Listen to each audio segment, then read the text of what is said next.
And we are live with another edition of the All Gas No Break Sports Show. I am one of your co-hosts, Nicholas Pavona, joined alongside once again by Andrew Johnson.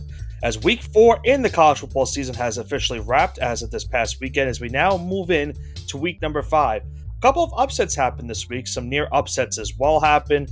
A big showdown happened in Norman, Oklahoma as well that we'll break down a little bit later on the show. So quarterback changes as well happening in the top 25 for some top 25 teams as well. And of course, a new AP Top 25 poll just released as of this past Sunday. So a lot to break down here on the show today, Andrew. But as we see, Week 4 proved to be an interesting week of college football. And now we go into Week 5 with the biggest game of the season upcoming this weekend.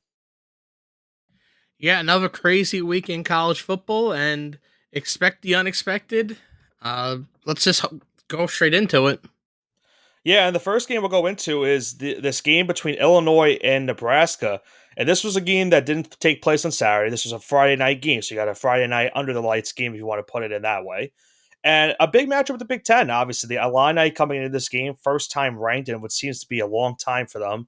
Taking on a Nebraska team that a lot of people are red hot on right now. Dylan Raiola having a monster start with Matt Rule as the head coach. And in this game, Johnson, it was just a matter of, Nebraska could not pull away and end the game and hold on for the victory. It looked like at halftime they were going to win this game and beat Illinois in what was a back and forth contest for the most part. Then the Illini would tie the game before the fourth quarter. Teams would trade touchdowns early in the fourth quarter, and it would be tied going into overtime. And the Illini, to their credit, they got a 2-play touchdown drive to start overtime. Their defense forces a big stop in overtime as well, forcing an interception that would seal the game. And Illinois, to a lot of people's surprise, pulls off this stunning upset, if you want to call it that, going in to Nebraska and knocking off the Cornhuskers 31-24 the final. Luke Altmaier, pretty much the big difference in this game for the Illini. 215 yards passing, just 6 incompletions on the night, and a big number, of course, 4 passing touchdowns. Outdueling Dylan Raiola in this game, and now sending Illinois to a very surprising 4-0 start to the season, as they also have a big upcoming matchup this weekend as well. Yeah, the Nebraska Cornhuskers were off to a hot start. They beat longtime. Can I call them longtime rival Colorado? They both used to be in the Big 12. Yeah, I mean former longtime they rivals. Actually did have a rivalry. They did. Yeah. It's kind of like dormant, like the way St. John's and Georgetown were big back in the 80s and 90s, and then now for the last 10, 15 years, both teams kind of suck. So, yeah. I mean, yeah. Anyway, I digress. I know. Nebraska, Matt Rule have him off to a hot start, but I cannot believe the Illini are 4-0, especially in a tough conference like the Big Ten. They almost appearing like a dark horse here.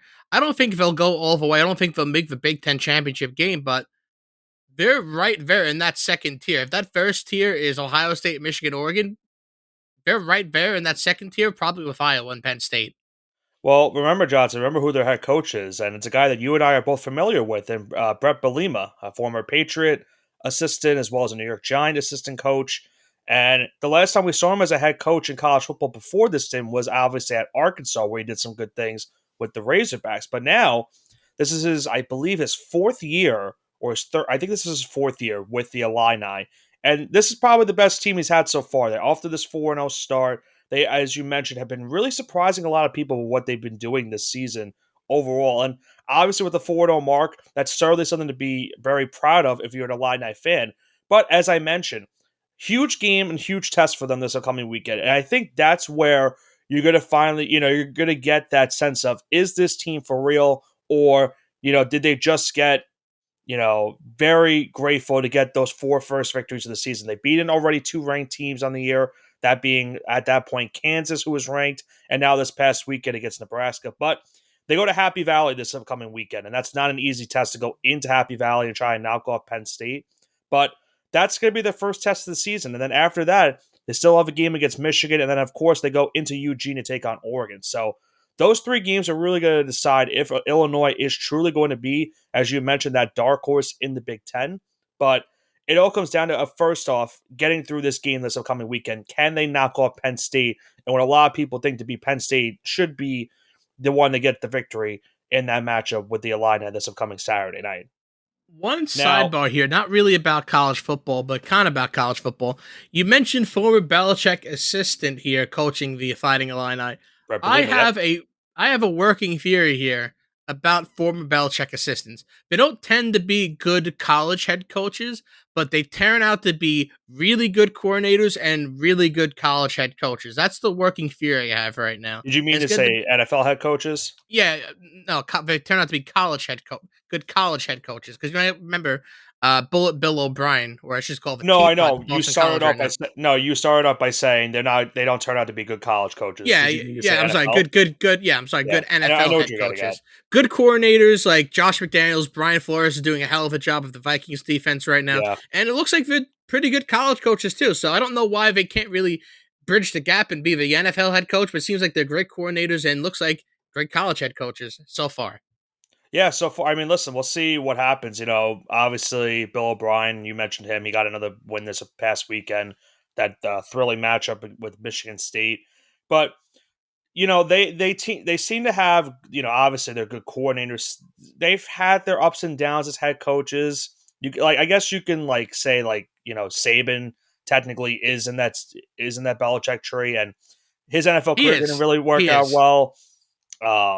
We all know what his impact was in college football for multiple teams, not just including Alabama. I don't know if But he's like a direct. I mean, I guess you can count they Saban were on the because of Brown. They were on the Brown staff yeah, before the Browns moved to Baltimore. So that yeah. He was I would Belichick consider that was the to be. head coach and Saban was his He was the DC. DC. Yep. Yeah, he was his DC. Yeah. So I didn't want to mention Saban because I know he was only there for like a hot minute, but if you're gonna give me Saban, I'll take it.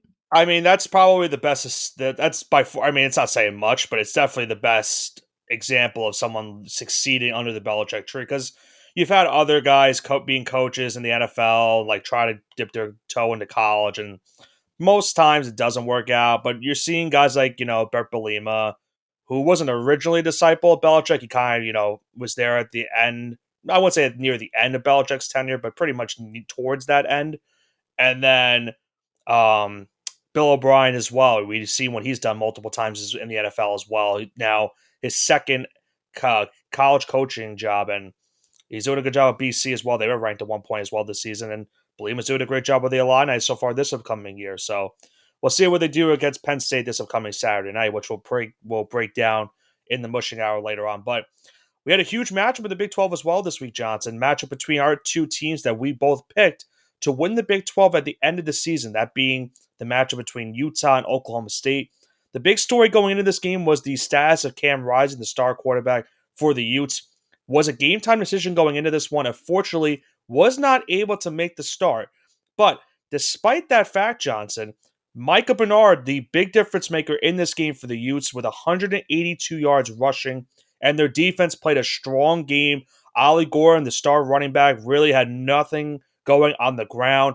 They forced 2 interceptions on Allen Bowman, and Utah gets a statement win, probably their first big win as a new member of the Big 12, as they go into Stillwater and knock off the Cowboys by the final of 22-19. Yeah, this is a man. I can't believe Oklahoma got. I don't want to say rolled by the Utes, but I just It can't believe was they lost this game. It's it just you was cannot. pretty This is a much game that you. Utah up until the end. Yeah, I mean, I guess you can say rolled, which is I don't want. It feels dirty me saying like, oh Yeah, yeah, they got absolutely Oklahoma steamrolled State here, would get but they 2 did. touchdowns in about a 5-minute span, 4-minute span to make it a 3-point game. But for the most part, Utah was rolling. They were up as many as 19 in the fourth quarter. Yeah, and new look SEC, newest member. They just left the Big 12. They couldn't win the Big 12 when Texas was there last year, and that's not a great look for conference. That's not a great look for Oklahoma at all. If we want to take them, if they want to be taken seriously by the SEC as a contender, Yeah, you we'll got to we'll win that game. we'll talk about Listen, Oklahoma's status as well. if Cam Rising was there and they lost like that, I get it, but backup quarterback, absolutely not. Yeah, I think Oklahoma State in their senses. It's not the worst loss. I mean, I get it. You have a backup quarterback. That's not really great. The difference has been, and this has been for Utah for a little bit, they were kind of like the one team in the Pac 12 that was playing strong defense. And that's what their mentality has been these last couple of years. You saw what they were doing against Caleb Williams when he was at USC. He was having fits back there because he kept kept throwing interceptions because that Utah defense was doing a lot of good work in those games against the Trojans. And you're kind of seeing that right now against the Big 12 competition. They're now 2-0 in conference play after this win. And you look at the rest of their schedule. I mean, I would say it's favorable for them. Maybe two tough games, maybe three left on the schedule for the Utes, but it looks like there is a clear path for them to make that Big 12 championship game, and then with one more win, most likely make it into the college football playoff. So the Utes are in a prime position right now after this big win, and for Oklahoma State, they'll obviously have to do some work. They'll have a chance to get back into the conversation this upcoming weekend and a big showdown with Kansas State. But as I mentioned, for them to get back into the Big 12 championship game title picture, they're going to have to probably win out the rest of the season if they want to make it to Dallas and take on most likely this Utah team once again. Yeah, I said SEC before. I meant new look Big 12. The SEC isn't that much different. Uh, Yeah. Well, we will be talking about Oklahoma a little bit. yeah, I just got to correct myself here because I know Oklahoma's still in the mind, but I still think they can win the conference. I really do believe OK State can win the conference. I mean, I I'm a think, fan of them. I have him in my college football playoffs here. So yeah, I have, you had right. Yeah, you had them in there despite picking Utah as your Big 12 champion. So we know these two teams certainly have the capability of getting there. It's going to come down to, Utah, as I mentioned, has that, they pretty much look like they're primed to be in that spot as long as things go right for them down the stretch of the season. For OK State, I get the feeling that they most likely might have to win out, and then probably will have to win the Big 12 championship, in my opinion, to make it into the college football playoff. But then again, I would agree with it's that. it's only week 4. We're going into week 5. Anything's really possible. These teams could be moving up and down, up and down. But a loss to Kansas State this upcoming weekend would probably say to me, okay, they're most likely going to be done and probably wouldn't make the college football playoff, barring an absolute miracle. That at that point, then you'd have to win out if you have two conference losses at the end of the season. So that's where that things stand for the Cowboys after this past weekend. Now, a team that we spoke about Johnson earlier this season that also had a quarterback change, not this necessarily because of an injury, but Michigan. We know what happened earlier on the season. First couple games were pretty rough. That stinker against Texas. They had some scares against Fresno State and Arkansas State. And now they were home this weekend taking on a USC team that's pretty much was riding a wave of momentum ever since they beat LSU to start the year. But give credit to the Michigan team itself. They started off this game red hot. They're pretty much dominating on both sides of the football, running the ball efficiently. Defense came out to play in that first half and had an 11-point lead going into the halftime. But that's when USC would start to come back. They would make this a 4-point game at one point, had the ball in Michigan territory. Will Johnson forces a pick six to make it a 10-point game. And then a late touchdown run from Khalil Mullins, I think that's how you pronounce his first name, gets the Michigan Wolverines a 27-24 lead. A long 10-play drive, taking off 3 minutes of the game clock to end the game, helps Michigan pull off a much-needed win to keep them alive in the Big Ten as well as the college football playoff. They hold off USC for the final of 27-24 and USC's first official conference game as a member of the Big Ten. Yeah, you have to be embarrassed if you're a USC fan by this game. Not even 50 passing yards on the day.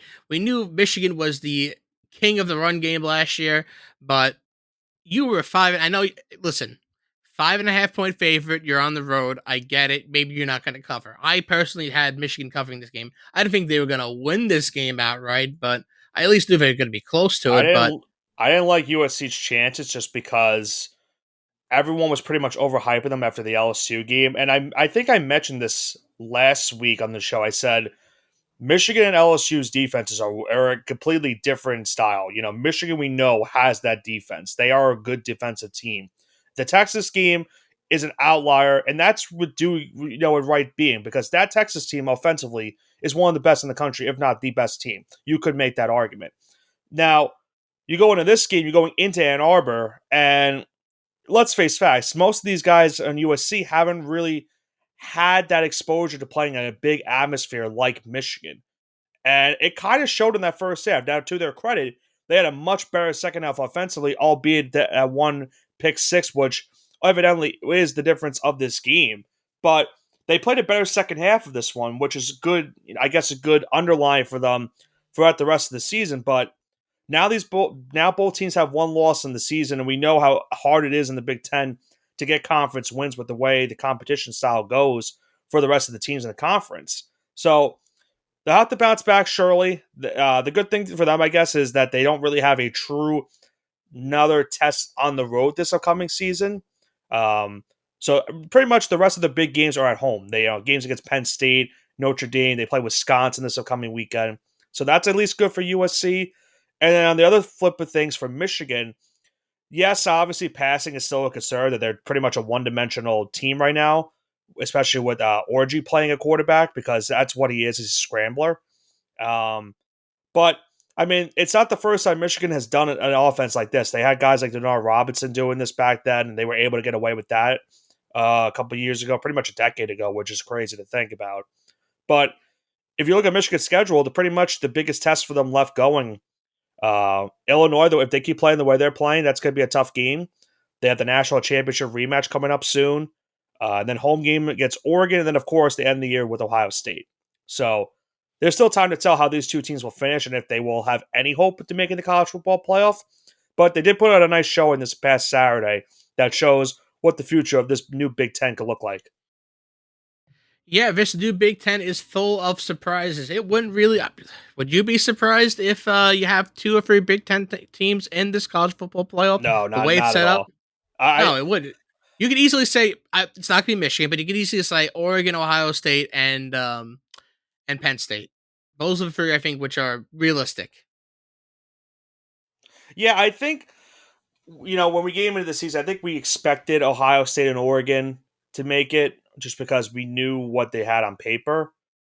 And then, it was going to come down to would there be that third team? Would Michigan, despite all the losses they had in the offseason, would they make it?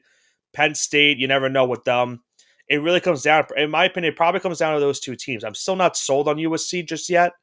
I don't know really what to think of them even before this game. Not really better feeling after this game happened. But I wouldn't be surprised if there's three teams or maybe even four teams in the Big Ten that make the college football playoff.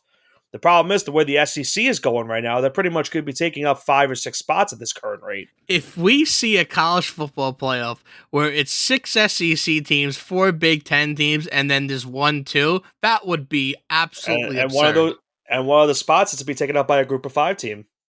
Yeah, it would. You're right.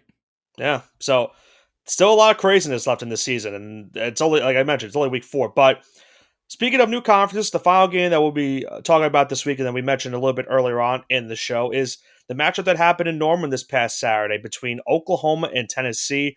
Oklahoma's first game in conference as an SEC member. And unfortunately, Johnson, for them, it just did not go the way that they were hoping for in this one. Offense really struggled. They had to make a quarterback change midway through the game.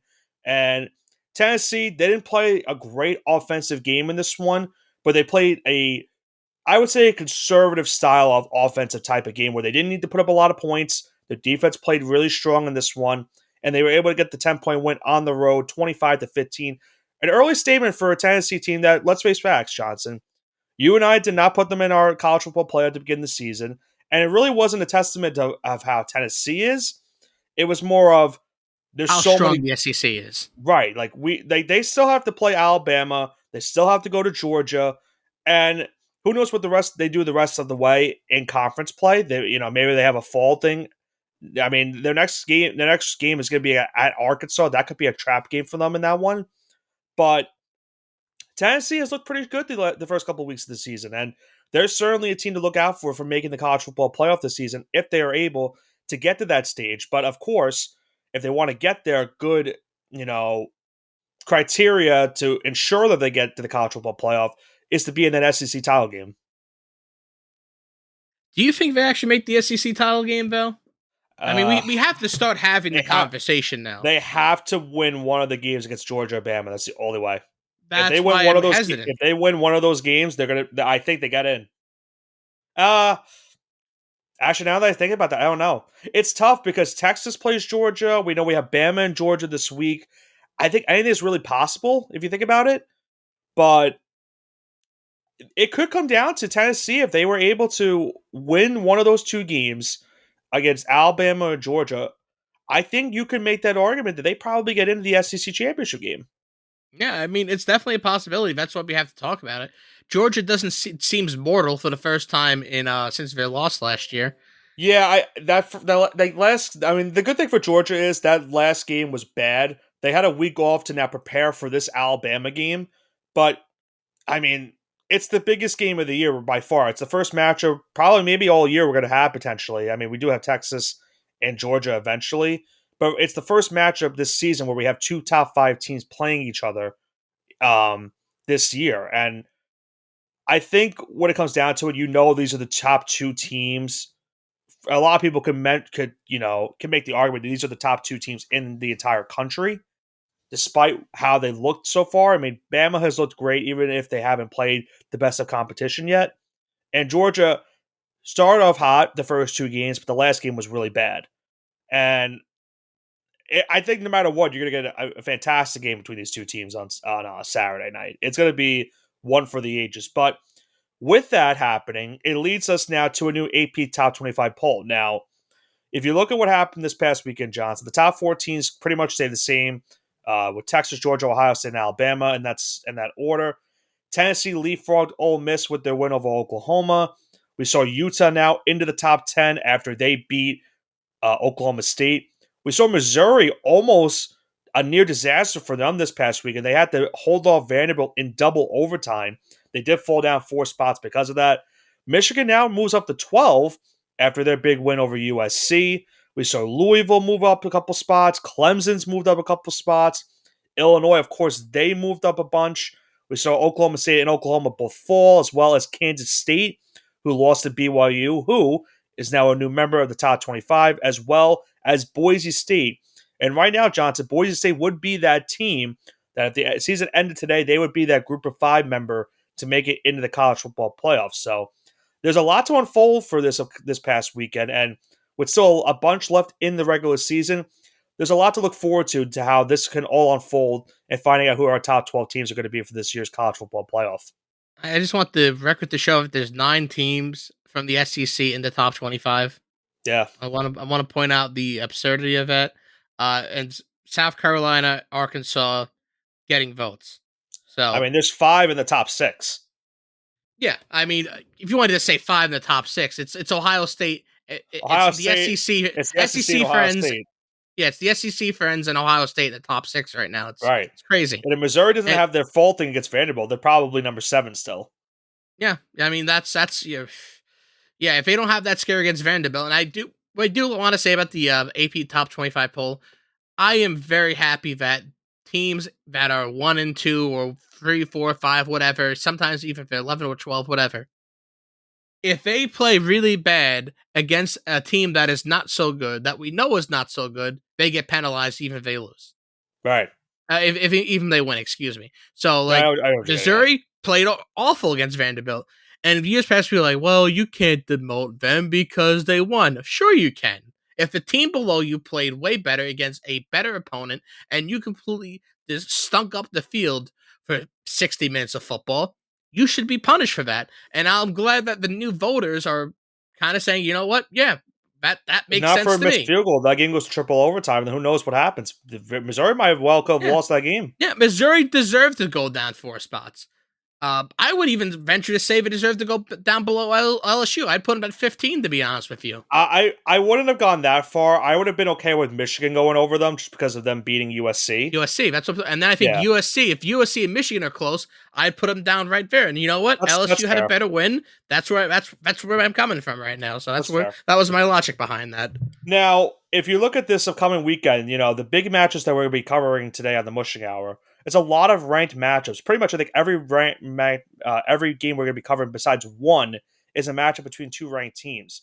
And there's still another big game that we're not really covering this week that's going to happen between Boise State and Washington State. That's a spot where that no matter who wins the game, they're going to be ranked because Boise right now is ranked, and the first team out was Washington State. So that's a big game for those two teams as they try to fight their way into the top 25 poll. And then you have those other group of 5 teams that are trying to make it as well. Teams like James Madison, who put up 70 points this past week against North Carolina. Yeah, no, Um, they thought they were going to be slick about that and not us not mention it. That was no, a I college needed to mention basketball that. score.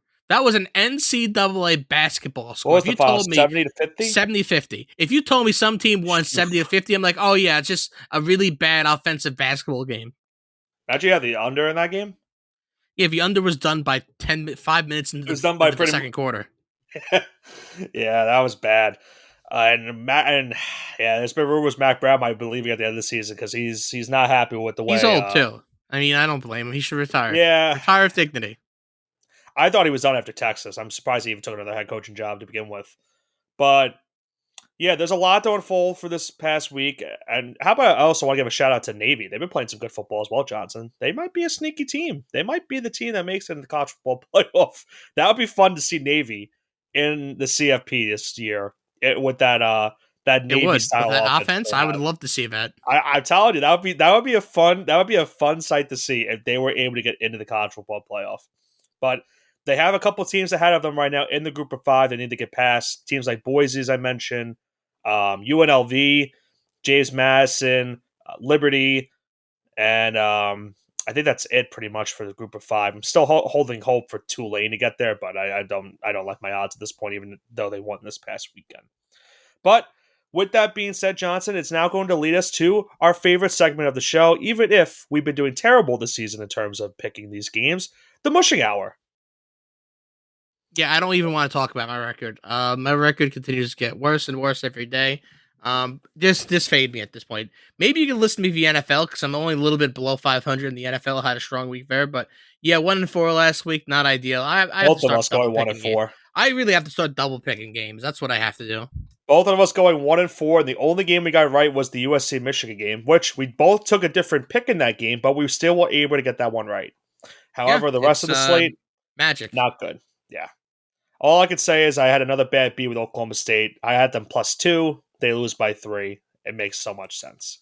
Yep. So, with 5 games on our slate this week, Johnson, I guess let's see. Will we take double picks? I might be doing the same strategy as you. I'm not doing I'm taking double great. picks for all my games. Okay, I might be doing that for the NFL. So stay tuned to our next show, folks, because I had a pretty horrific week in the NFL this past Sunday and Monday. But let's go into our games this weekend, and I'll start us off with the first game that I mentioned earlier on. It's a big showdown in the Big 12, and Johnson, you got the feeling this is a must-win for both these teams, and they want to have any chance to not only the Big 12 championship, but making it into the college football playoff this season if they want to have any hope in the Big 12. And that's going to be the matchup in Manhattan, Kansas, between Oklahoma State and Kansas State. The Cowboys are the 28th ranked team in the country. The Wildcats are number 23, both coming off losses this past Saturday. Right now, the line for this game is Kansas State, a 4.5-point favorite, over under set at 55.5. Who do you have in this one, Johnson?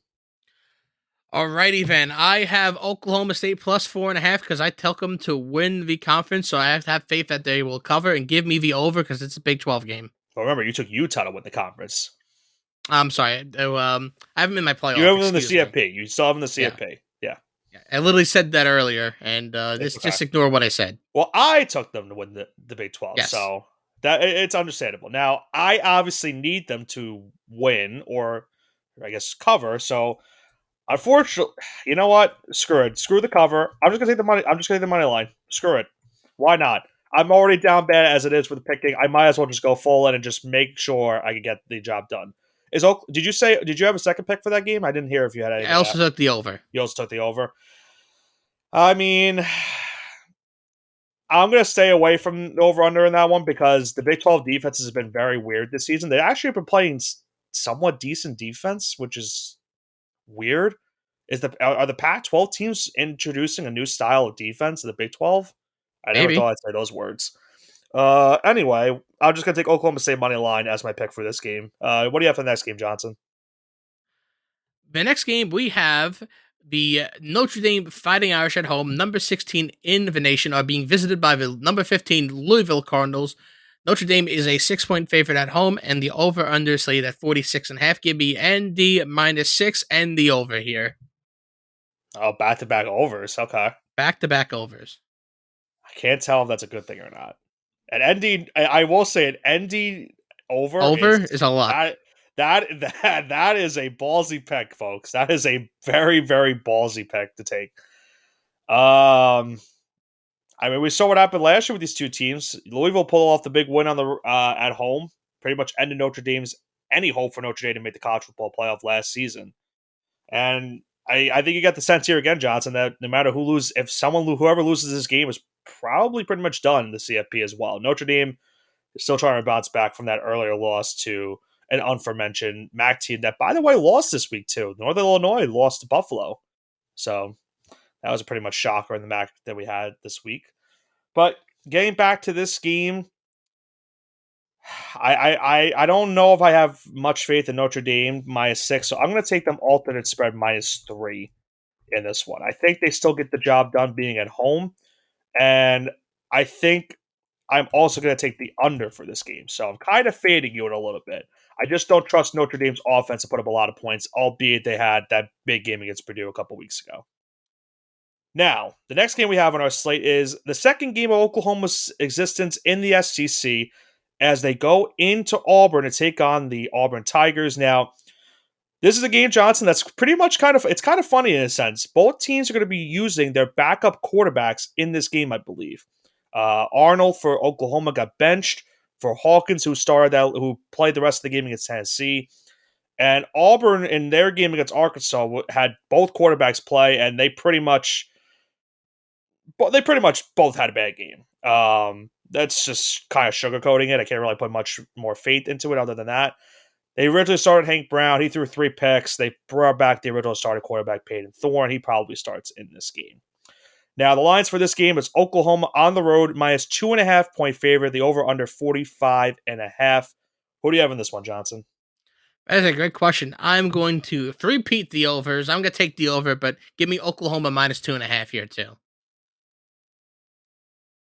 Uh, You're just too I stunned to speak. yeah, it's a lot of overs. I'm kind of stunned by that. I'm gonna go with Oklahoma -2. You know what? I'm just gonna play it safe again. I'm gonna take Oklahoma money line because I don't want to have a bad beat again. And it's crazy for me to think this. I'm gonna go with the under in this game as well. You have a backup quarterback going on the road, taking on a guy that's kind of struggled and is already benched. I don't know if many points get put on the board this week, so I'm going to take the under in this game as well. I'm rooting for no fun right now so far this upcoming weekend. What's our next game, Johnson? The next game we have, we're going back to the Big Ten here. Number 19, Illinois going on the road. The Fighting Illini going into Happy Valley to take on Penn State. Penn State at home is a whopping 18.5 point favorite. And the over under is slated at 47.5. I'm inclined to take Penn State -18.5. And if I believe that's going to happen, I also believe the over is going to happen. So that's not 1, not 2, not 3, but 4 overs. Feel like LeBron promising championships right now. Not 1, Not not two, 2, not not 3. 3, 4 overs. Hey, Johnson's rooting for points right now. I'm all for it. I'm gonna go with alternate spread once again. I'm gonna go with Penn State -14. I want to believe in Illinois, and I love what they're doing this season. This is this is a different mentality going to Happy Valley. Nebraska is definitely a rowdy crowd. Penn State pretty much beats them by a couple of metrics, and I think you're going to kind of see it this upcoming week. And I think Penn State gets it done in this one. This one I'll just keep it at -14 because I can't tell if this game will be soaring over or both offenses struggle and it goes significantly under. So I will just keep it at 1 pick. But Johnson, because of that, it all leads us to our final game of the week, and it's the biggest game so far of this 2024 season. I'm talking about, of course, the matchup in Tuscaloosa.